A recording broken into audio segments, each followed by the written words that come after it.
지금 대신방 기간을 맞이해서 우리 성도님들 가정을 이렇게 다니면서 말씀을 전하고 또 축복하고 또 우리 성도님들의 사연을 듣고 하는 귀한 은혜의 시간들이 매일같이 이렇게 주중에 이루어지고 있습니다.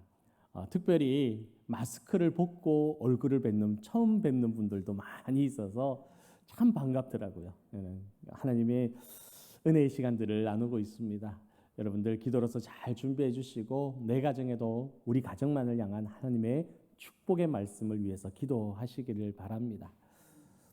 신방을 하는 중에 신방을 하다 보면 우리 성도님들의 많은 이야기들을 듣게 돼요. 삶에 있었던 이야기들, 간증들, 그 어려운 상황 속에서 하나님을 어떻게 붙들고 나왔는지, 또 하나님이 어떻게 인도하셨는지 은혜의 간증들이 참 많이 있습니다. 때로는 어떤 가정에서는 그 구구절절 사연들을 듣고 은혜를 나누고 하다 보니까 한 집에서 2시간을 넘게 있을 때도 있어요. 그런데 그 다음 가정이 기다리고 있기 때문에 어쩔 수 없이 다음에, 자세한 얘기는 다음에 또 만나서 얘기하자고 나올 때가 있습니다. 여러분, 근데 그 시간이 얼마나 귀한지 모릅니다. 얼마나 서로 도전이 되고 은혜가 되는지 모릅니다. 그런데 그 삶 속을 지나가는 중에 보면 참 좋은 일들만 있으면 얼마나 좋겠어요.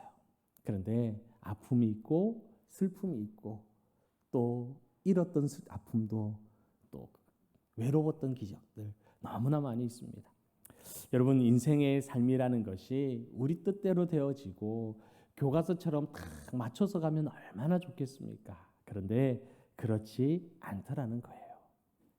예측할 수 없고 알 수 없고 또 이해할 수 없는 일들이 우리 삶 속에서는 계속해서 펼쳐지고 있습니다. 그래서 보면 무책임하고 악한 사람들이 잘 되기도 하고 복을 받기도 하고, 그리고 이 사람은 정말 잘 됐으면 좋겠고 너무나 좋은 사람이라고 생각했는데 아픔이 있고 고통이 있고 사고가 일어나고 정말 이해할 수 없는 일들이 벌어지기도 합니다. 분명 하나님은 선하시고 인자하시고 또 우리를 인도하실 뿐만 아니라 예수님은 우리의 인생의 정답이라고 생각하며 우리가 나아가는데 왜 나에게, 왜 우리 가정에게 이런 아픔이, 이해할 수 없는 일들이 일어나는 것일까? 의문이 생길 수도 있습니다. 성경의 욥기서를 보면 고통 가운데 있는 우리에게 주님께서 원하시는 것이 무엇인지, 그 고통의 삶 가운데, 시간 가운데 주님이 우리에게 바라는 것이 무엇인지 돌아보게 만듭니다. 우리에게 생각하게 만든다는 거예요.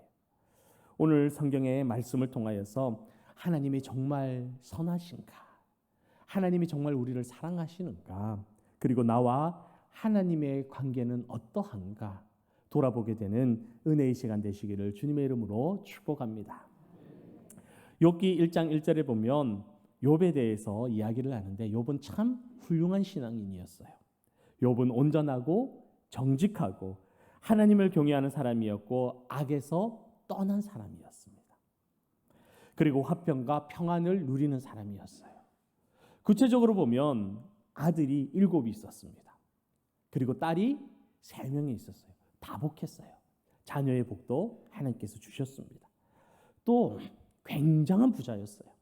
그냥 동네 유지 정도가 아니라 엄청나게 유명한 부자였어요. 그리고 재산과 복도 이렇게 많이 받았는데 그 삶은 어떻습니까? 되게 정직하고 교만하지 않아요. 영적으로도 하나님 앞에 인정받는 그런 사람이었습니다. 욥기 1장 5절에 보면 자녀들의 생일이 되어서 생일 잔치를 벌립니다. 그런데 혹시나 자녀들이 이 흥겨운 잔치에서 실수로라도 하나님 앞에 범죄하였을까 봐 생일 잔치가 끝나고 나면 뭘 합니까?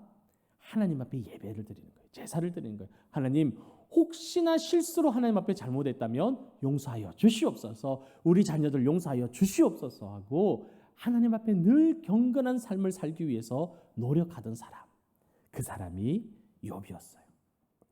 죄를 미워하고 정결하게 살아가는 그것을 기뻐하며 살아가는 사람, 그 사람이 욥이었던 겁니다.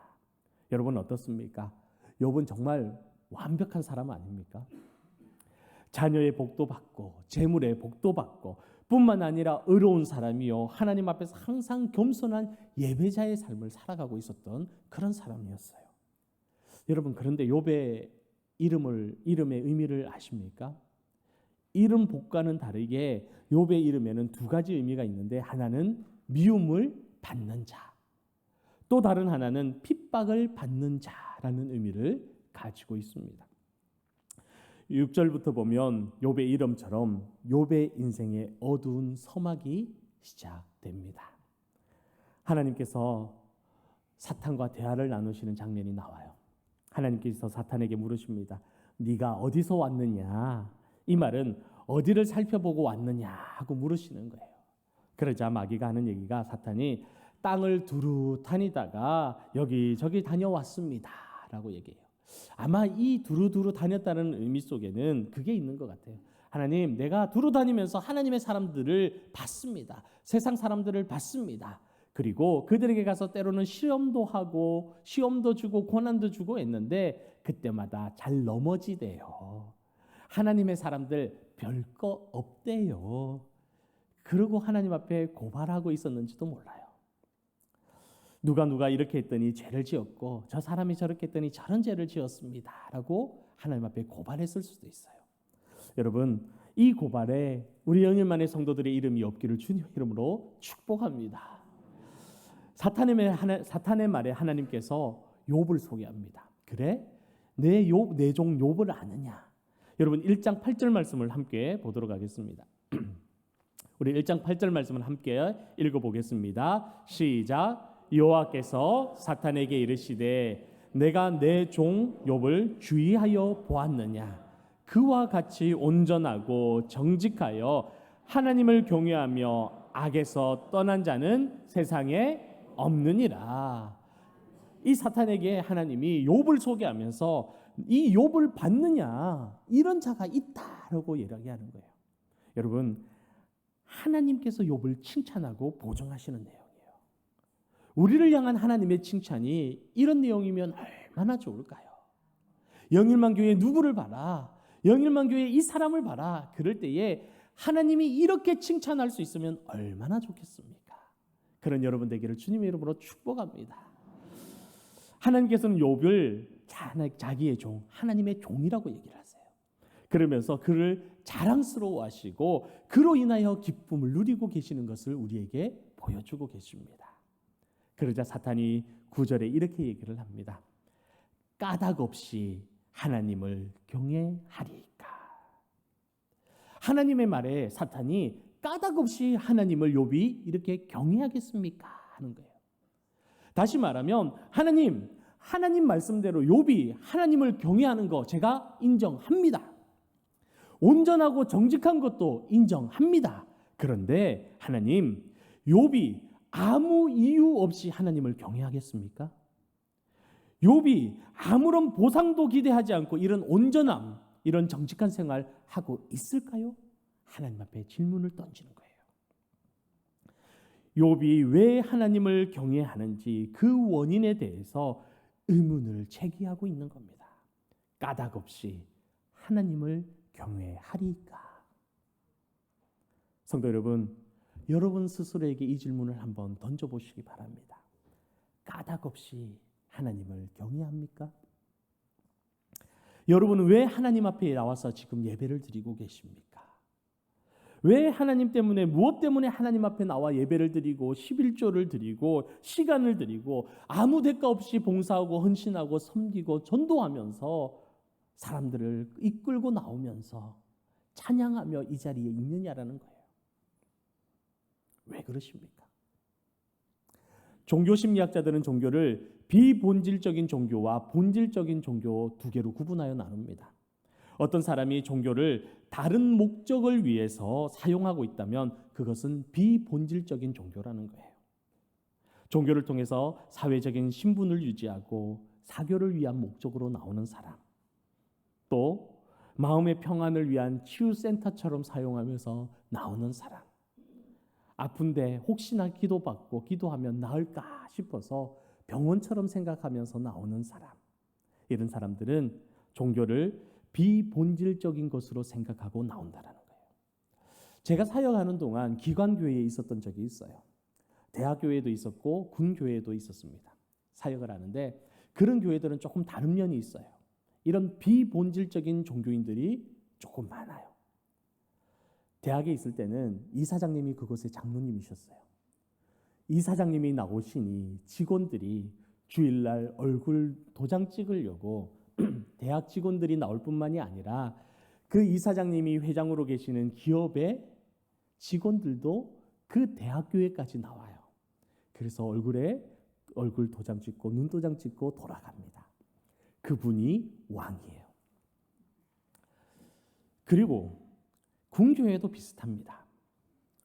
군교회의 간식에 따라서 그 주의 종교가 바뀌기도 합니다. 불교에서 비빔밥을 준다 그러면 그날은 불교인이 되는 겁니다. 불자가 되어서 가서 절을 하고 비빔밥 먹고 돌아옵니다. 그런데 기독교에 자매님들이 행사차 방문한다. 그러면 그날은 전부 다 기독교인이 되어서 아멘 하면서 교회로 나오는 거예요. 그날 무엇이 있느냐에 따라서 자기의 종교가 왔다 갔다 하는 겁니다. 여러분, 이것이 비본질적 종교라는 거예요. 반대로 종교를 본질적으로 생각하는 사람은 종교를 이용하는 기보다는 삶으로 살아가는 사람들을 말하는 겁니다. 그래서 하나님을 나의 목적을 이루기 위한 수단으로 여기는 것이 아니라 하나님 자체가 나의 목적이 되는 거예요. 어느 날 예전에 무디 목사님이 자기 제자였던 그리고 동력자인 토레스 목사님과 함께 시카고 빌딩의 옥상에 올라갔답니다. 그곳에서 시카고 전경을 쫙 바라보다가 갑자기 무디 목사님이 어처구니 없는 말을 하나 탁 던져요. 너무나 생뚱맞은 말. 무엇이냐? 토레스 목사, 내가 지금 하나님이 나에게 이 빌딩에서 뛰어내리라고 한다면 나는 뛰어내릴 수 있을 것 같네. 그러는 거예요. 당혹스럽지 않습니까? 어처구니 없지 않습니까? 여러분은 어떠실 것 같으세요? 빌딩에서 하나님이 뛰어내리라면 뛰어내릴 수 있으시겠어요? 여러분, 하나님이 뛰어내리라고 말씀하지도 않으시지만 무디 목사님이 이렇게 하는 그 마음속에는 무엇이 있냐면 적어도 무디 목사님에게 있어 하나님은 하나님 자체가 삶의 목적이었다는 거예요. 다른 것 때문에 하나님을 믿는 것이 아니라 다른 영광을 위하여 하나님을 섬기는 것이 아니라 그 하나님 자체가 나의 삶의 목적이었기 때문에 하나님이 명하시면 빌딩에서 뛰어내릴 수 있을 만큼 하나님을 의지하고 나아갔다는 것을 말씀하고 있는 겁니다. 사탄은 오늘도 하나님 앞에 우리의 신앙생활을 고발합니다. 까닭 없이 하나님을 찬양하겠습니까? 저 사람이 까닭 없이 하나님 앞에 나와서 지금 예배드리고 있겠습니까? 까닭 없이 11조하고 까닭 없이 헌신하고 까닭 없이 전도하고 이 자리에 나와서 하나님을 예배하고 있겠냐고 묻는 겁니다. 욕심이나 대가를 바라지 않고 순수하게 하나님을 사랑하고 있는지, 신앙을 갖고 있는지 사탄이 묻고 있습니다. 사탄은 욥이 하나님을 섬기는 것은 그의 소유 때문이라고 말하는 겁니다. 하나님의 축복 때문이라고 얘기하고 있어요. 그러면서 하나님께 이런 제안을 합니다. 이제 주의 손을 펴서 그의 모든 소유물을 치소서. 그리하시면 틀림없이 주를 향하여 욕하지 아니하겠나이까. 지금은 하나님을 경외하고 예배하며 나아가지만 그가 하나님이 주신 모든 것을 잃어버릴 때에 그는 하나님을 분명히 욕할 것입니다. 그것 때문에 하나님을 섬기고 있기 때문에 그렇습니다. 이렇게 얘기하는 거예요. 여러분들은 어떠십니까? 여러분이 누리고 있는 것들, 가지고 있는 것들, 건강들 다 가져가시면 여러분은 어떻게 하실래요? 그래도 이 자리에 서실 수 있으실까요? 그래도 하나님을 찬양할 수 있으실까요? 그래도 전도하며 나갈 수 있으실까요? 욥에게 하나님은 목적이 아니고 거저 수단일 뿐이라고 사탄이 얘기하고 있는 겁니다. 하나님이 목적이냐 아니면 다른 것이 목적이냐? 우리는 신앙생활을 함에 있어서 이 물음에 정직한 답을 하고 있어야 되는 겁니다. 이 질문에 여러분의 정직한 답이 여러분 마음속에 있어야 되는 거예요. 결국 사탄의 주장은 무엇입니까? 하나님과 욥의 관계는 그렇게 친밀한 사이가 아니라는 거예요. 사랑으로, 친밀함으로, 존경함으로, 경외함으로 묶어진 것이 아니라 주고받는 것 때문에 그 자리에 있고 관계를 유지하는 것이지 결코 친밀한 관계가 아닐 것이라고 사탄이 얘기하고 있는 것입니다. 그렇다면 과연 욥은 어떻게 했습니까? 욥의 반응은 어땠습니까?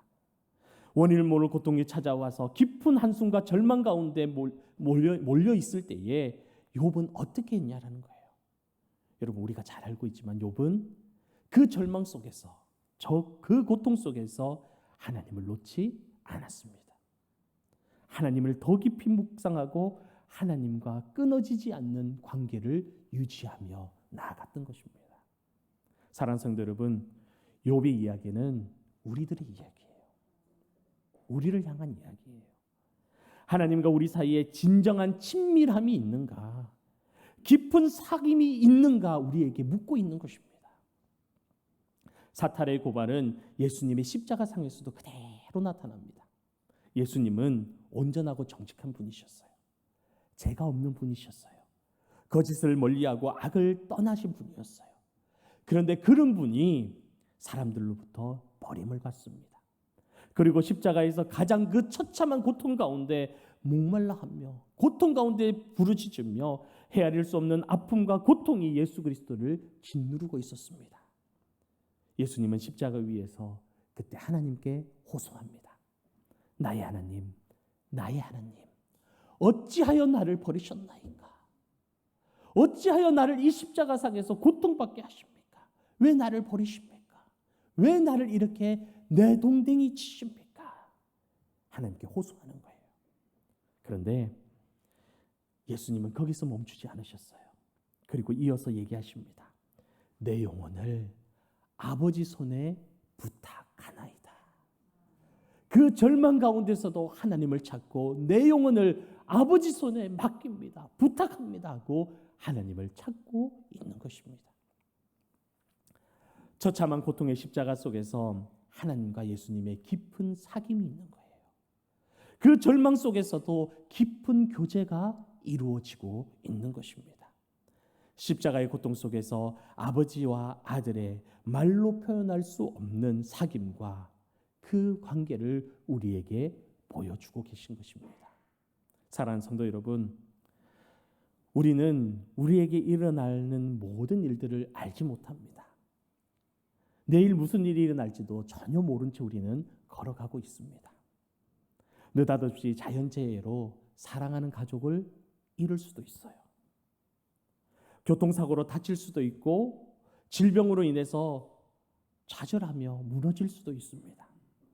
우리에게 이런 일들이 번번이 일어나고 있고 빈번히 일어나고 있어요. 여러분, 우리가 기억하고 있는 사건들만 해도, 뉴스로 본 사건들만 해도 얼마나 많습니까? 1993년에 서해 회리호 침몰로 인해서 292명이 죽었어요.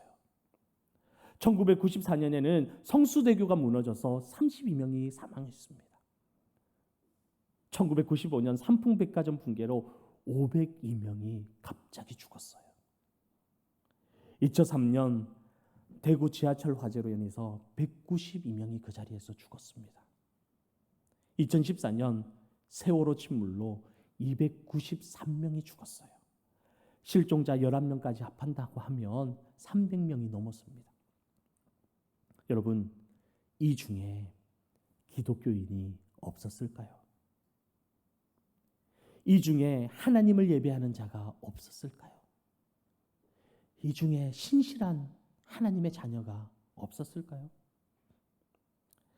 하나님께서 정말로 선한 분이신지, 그리고 내가 핍박당하고 있을 때 정말 그 하나님은 어디에 계신지 어쩌면 아직 우리는 그 분명한 대답을 찾지 못하고 기도하고 있는 분이 계실지도 모릅니다. 그러나 여러분, 꼭 기억하셨으면 좋겠습니다. 내가 믿는 하나님이 내게 수단이나 도구가 아니라 목적이라면, 나를 위한 하나님이 내가 하나님을 이용하는 것이 아니라 하나님의 뜻대로 살아가며 하나님을 위해 살아가고 있다면 그 고통과 그 아픔과 그 시련의 시간 속에서 주님과 나 사이에 깊은 교제를 나누는 또 다른 은혜의 시간이 되고 있다는 것입니다. 제가 아는 어떤 권사님이 계셨어요. 두 딸이 있었는데 딸의 졸업식 날 기쁨의 시간 함께 하기 위해서 준비를 하고 두 딸이 먼저 준비를 마치고 엄마 아빠 우리 먼저 갈게 얼른 와. 그리고 나갔어요. 그리고 나가서 탄 지하철이 대구의 그 지하철이었어요. 한순간에 그 기쁜 날에 두 딸을 동시에 잃어버리셨어요. 얼마나 끔찍합니까? 얼마나 큰 고통입니까? 그런데 이 권사님 부부가 그 이야기를 얘기하는데 10년이 지난 후에도 저와 얘기를 하면서 눈물을 흘리세요. 같이 울면서 얘기를 했어요. 여러분, 자식을 어떻게 잊습니까? 대학을 졸업할 때까지 키워서 애지중지 키운 자식을 어떻게 잊어버릴 수가 있겠어요? 울면서 얘기를 하시는 거예요. 그런데 그 순간순간마다 하나님을 붙들고 이겨내셨어요. 그 순간순간마다 하나님이 주신 은혜로 새롭게 일어나고 계셨던 거예요. 그리고 그 이후에 딸을 입양해서 키우고 계십니다. 지금 대학교 졸업했는지 모르겠어요. 여러분, 그 순간에 하나님이 주시는 새로운 은혜를 하나님과 깊은 관계를 새롭게 유지하고 가고 계셨던 겁니다. 예수님은 십자가의 고통을 통해서 역설적이게도 아버지 하나님과 아들 예수 그리스도의 깊은 사랑과 구원의 완성이 십자가의 고난 속에서 완성되고 이루어졌다는 것을 우리는 기억해야 됩니다. 사랑하는 성도 여러분, 지금 아픔과 고통 가운데 혹시 계십니까? 헤아리기 어려운 슬픔이 내 앞에, 내 마음속에 지금 놓여 있으십니까? 그렇게 열심히 예배하고 섬기고 기도했는데 삶이 여전히 어려우신가요? 그 아픔을 주님께 내어놓고 기도하며 주님께 나아갈 때 주님과 나만의 친밀한 은혜의 역사가 다시 새롭게 쓰여질 줄로 믿으시기 바랍니다. 다윗 왕은 기름 부음을 받고 왕의 기름을 부어받고 그때부터 고난이 시작됐어요. 말로 형용할 수 없는 고통의 삶을 살아갔어요. 그러나 그 고통의 시간을 통하여 다윗은 하나님과 더욱 친밀한 관계가 됩니다. 신뢰를 나누며 은혜의 간증을 고백하게 되는 겁니다. 여호와는 나의 목자시니 내게 부족함이 없으리로다. 내가 사망의 음침한 골짜기를 다닐지라도 해를 두려워하지 않을 수 있는 것은 주께서 나와 함께 하심이라. 내 평생의 선하심과 인자하심이 반드시 나를 따르리니 내가 이제는 여호와의 집에 영원히 살리로다. 아멘. 여러분은 지금 하나님과 친밀하십니까?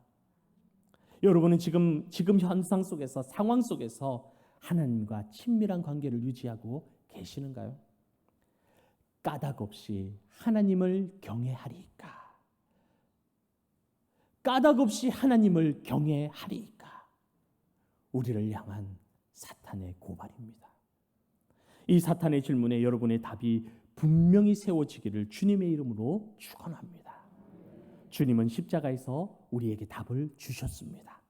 주님은 까닭 없이, 조건 없이 여러분을 위하여 십자가에서 죽으셨습니다. 그리고 까닭 없이 여러분을 영원히 사랑하시고 함께 하십니다. 까닭 없이 여러분을 여호와의 집에 영원히 살게 하실 것입니다. 왜냐하면 다른 목적 없이 그냥 여러분을 사랑하시고 친밀히 여기시기 때문인 것입니다. 한 주간도 조건 없이 주님과 친밀한 삶을 나누는 영일만의 모든 성도 되시기를 주님의 이름으로 축원합니다.